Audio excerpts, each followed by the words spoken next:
그리고 이재명 대표의 또 다른 사법 리스크, 이번 주 금요일에 선고가 될 예정이었습니다. 이화영 전 평화부지사 대북 송금 항소심 선고가 이번 주 금요일에 있을 예정이었는데 이게 갑자기 3주 뒤로 연기가 됐습니다. 이틀 뒤였는데요. 네. 1심에서 이제 이화영 전 평화부지사가 9년 6개월이라는 중형을 선고받은 상황이어서 이재명 대표의 재판에 어떤 영향을 줄지가 굉장히 관심 사안이었는데 이게 연기가 되면서 그 이유에 대해서 많은 궁금증을 낳고 있는 그런 상황입니다. 자, 이 사건을 희대 조작 사건이라고 목소리를 높였던 이재명 대표 발언부터 듣고 오겠습니다. 북한에 가겠다고 돈을 수십억씩 대신 내달라고 하면 이게 뇌물죄의 중대 범죄인데 그런 걸 이화영 부지사가 요구했다는 겁니까?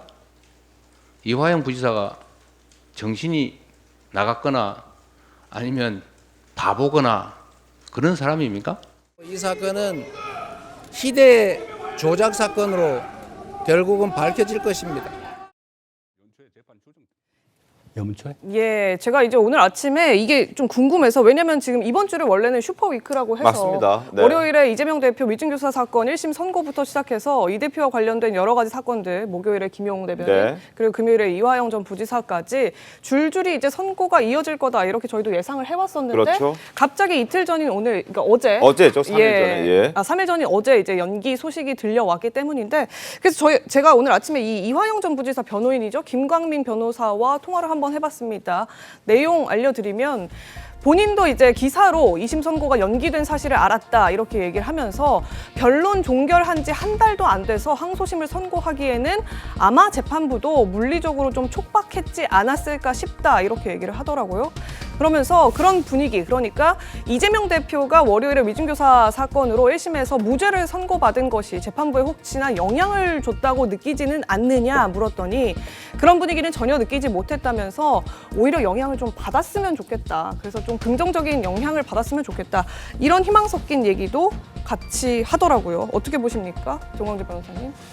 변호사는 아니고 대변인. 죄송합니다. 예. 변호사 되고 싶습니다. 변호사로서 말씀, 변호사처럼 말씀을. 그런데 이 사법부의 결정에 대해서 제가 뭐 일일이 집권 여당 대변인으로서 말씀드리는 것 자체가 아마 민주당에서도 비슷한 입장을 갖고 계실 거라고 생각합니다. 사법부 결정에 대해서 일일이 뭐 잘된 결정이다 못된 결정이다 말씀드리기는 어렵지만 재판이 지연되는 사건에 대해서는 네. 뭐 유감을 표시해야겠죠. 저는 재판은 빨리빨리 진행돼서 사실관계를 사법부에서 사실 갈등의 마지막 중점을 찍을 수 있는 곳이 사법부니까 사법 판결을 기다려야 된다고 생각합니다. 이재명 대표가 이 사건에 대해서 희대 조작 사건이라고 했다면 그렇게 했는데 그렇다면 1심에서 어떻게 이화영 전 경기 평화부지사에게 9년 6개월이라는 중형이 선고됐겠습니까? 네. 이 선고를 앞두고 민주당이 했던 말이 아직도 또렷하게 기억나는데 이화영이 유죄면 이재명도 유죄다. 이렇게 얘기했던 걸 다 기억하고 계실 겁니다. 뭐 1심 판결이라고 아직까지는 부인하고 계실지 모르겠지만 이화영 부지사가 9년 6개월이라는 중형을 받았다는 점. 네. 이것이 이제 2심에서 어떤 결론이 나겠지만 앞으로 있을 이재명 대표의 이 대북 송금과 관련해서도 대단히 불리한 정황으로 작용할 것이다. 법리적 증거로 그렇게 말씀드리겠습니다. 알겠습니다. 김광민 변호사, 이화영 전 부지사 측의 김광민 변호사는 재판 결과에 영향을 주지 않을 것이다 라고 이야기를 했습니다만 여권 관계자는 좀 다른 입장을 밝혔습니다. 저희가 또 아침에 연락을 해봤는데요. 화면 보도록 하겠습니다. 자, 여권 관계자의 설명입니다. 선고 연기 자체가 굉장히 좋은 사인은 아니다. 1심에서 결과가 9년 6개월이 나왔는데 그걸 그대로 따라갈 거였다면 3주나 연기를 할 이유가 있었을까라고 얘기를 합니다. 그리고 판결문에 고쳐야 될 부분이 있다는 그 시그널일 수 있는데 그렇다면 이건 검찰이 예의주시해야 한다. 그러니까 이미 1심에 나왔던 결과와 지금 항소심에 나왔던 결과가 달라질 수 있다라는 그런 분위기를 여권 관계자는 저에게 전해왔습니다. 어떻게 보셨습니까, 설자 변호사님? 네, 기본적으로 요즘에 조금 어려운 사건. 약간 이례적인 건 맞죠. 일단 3일 정도 앞두고 아니, 선고가 일정이 바뀌었다는 거. 아니 그렇게 이례적이라고 저는 그렇진 보지는 않습니다. 않습니까? 그냥 뭐 들었을 때 뭐 일상적으로 뭐 이렇게 판결문을 네. 쓰는데 조금 시간이 더 필요했나 보다라고 생각이 들 수도 있고요. 특히나 이 사건에서의 항소심 재판이 거의 5개월밖에 걸리지 않았어요. 그러니까 네. 그렇게 다퉈진 내용이 많이 없습니다. 이 사건이 지금 큰 혐의가 세 가지인데 첫 번째, 두 번째는 한마디로 이화영 씨의 개인 어떤 부패 사건이에요. 개인 비리.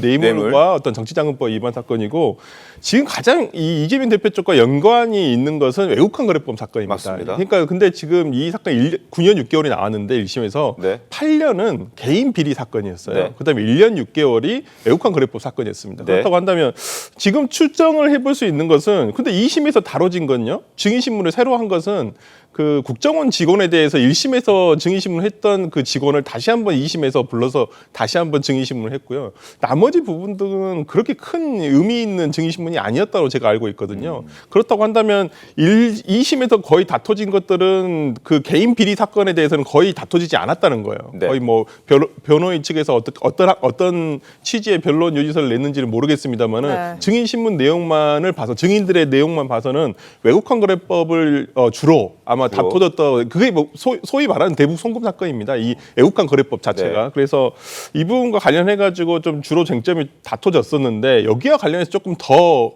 이 항소심에서 들여다보겠다는 것인지 아니면 그 정치자금법 위반 부분과 관련해 가지고 정치자금법이란 것은 우리가 어떤 정치인이 돈을 받았습니다만은 그 대가성이 없었을 때 이걸 뇌물로 볼 수 없었을 때 어떤 정치 회계 처리를 하지 않고 정당한 회계 처리를 하지 않고 받았을 때 정치자금법 위반이 되는 것이거든요. 네. 그렇다고 한다면 1심에서 정치자금법 위반이 무죄가 된 부분들이 유죄로 바뀌거나 아니면 1심에서 정치자금법 위반 부분이 유죄인 부분이 무죄로 바뀔 수가 있는 부분이어서 저는 그런 부분에서 원래 이 사건은 굉장히 방대합니다. 1심을 네. 거의 한 2년 가까이 진행했을 만큼 그렇기 때문에 저는 뭐 아직은 이것이 유리하다 불리하다 1심의 형이 뭐 감경될 것인가 아니면 더 높아질 수 있을 것인가 이 부분에 대해서는 섣부른 판단하기는 좀 어렵다 저는 그렇게 봅니다. 개인 뇌물에 대한 추가적인 어떤 판단이 아닌 대북 송금과 관련된 추가적인 판단 때문에 이 재판부가 선고를 연기했다라고 한다면 이건 이재명 대표와도 직접적인 연관이 있는 거잖아요. 그렇다면 더더욱 저희가 또 궁금해지는 건데 왜 갑자기 3주 뒤를 했을까? 그렇다면 거기에 영향을 주는 것 아닌가라는 어떤 궁금증이 또 나올 수밖에 없죠. 당연히 나오죠. 네. 일단은 그렇게 설명을 합니다. 뭐냐면은 연초에 재판에 휴정을 하는 것이 좀 몇 개 있어요. 네. 휴정 기간이. 그러니까 11월, 12월 달에 재판이 많이 몰리니까 그건 그렇죠. 이것이 이제 좀 조정을 했다 이렇게 네. 이제 설명이 나오기는 하는데 근데 그 석연치 않은 것이 그 연초 그러니까 신년 2월에 미루는 것이 아니고 네. 12월 안에 직전에. 12월 안에 이제 3주 있다가 한다는 거잖아요. 이게 왜 이재명 그 대표의 무죄 선고 유정교사 무죄 선고가 좀 연결돼서 좀 그 인식을 하느냐 하면은 지금 신진우 부장판사가 원래 이하영 그 1심에서 9년 6개월을 선고한 판사잖아요. 네. 그 수원지법의 11부 형사 11부. 그렇습니다. 그런데 여기서 이재명 대표와 이하영 그 씨의 대북 송금을 다시 1심을 여기서 시작을 하고 있어요. 네. 그 신진우 부장판사가 네. 지금 공판 준비 기일을 하고 곧 들어갑니다. 재판 들어가는데 신진우 부장판사가 어떤 말을 했냐면은 본인이 1심에서 대북 송금과 관련해서 유죄 선고를 내린 것은 네. 2심에서 그대로 나오면은 네. 그 재판을 이재명 대표 재판에서 다시 심리를 않겠다고 이야기를 했습니다. 그렇습니다. 그렇게 되면은 그 2심에서 만약에 1심에서 신진우 부장판사가 한 대로 대북 송금 사실을 2심에서 인정을 하면은 그건 심리가 안 되는 거죠. 그러면 굉장히 빠른 속도로 이재명 대표에 대한 재판이 진행이 될 수가 있거든요. 그래서 이재명 대표가 재판 한 번 못 받고 유죄가 나올 수도 있다. 이 말이 그쪽 변호사 쪽에서도 나오고 있어요. 네. 그래서 이 아주 민감한 사안이죠. 민감한 그렇죠. 사안이기 때문에 여기서 3주가 연기된 분명한 이유를 아마 재판부에서 좀 설명을 해야 될 것 같아요. 명확히 단순히 또 물론 지금 심리를 제기하는 건 아닙니다. 네. 심리를 제기하는 건 아니고 그래서 3주 동안 판결문을 다시 손보겠다는 이야기인데 그럼 판결문을 무엇을 어떤 부분 때문에 판결문을 손보는지 그걸 뭐 재판부에서 다 설명을 할 수는 없겠지만 네. 어쨌든 재판을 심리를 하지도 않으면서 이거 선고를 연기한 부분 이 부분은 법원에서 설명을 해야 되는 거죠. 네, 김 의원님, 그 민주당에서는 이화영 전 부지사 1심 9년 6개월 선고된 거에 대해서 과하다 이런 입장이잖아요. 지금도 여전하죠. 그런데 이제 법원 예산을 늘리겠다고 하고 검찰 예산은 이제 손보고 뭐 이런 식의 민주당의 방침 속에서 지금 이 사법부가 좀 눈치를 보고 있는 것 아니냐.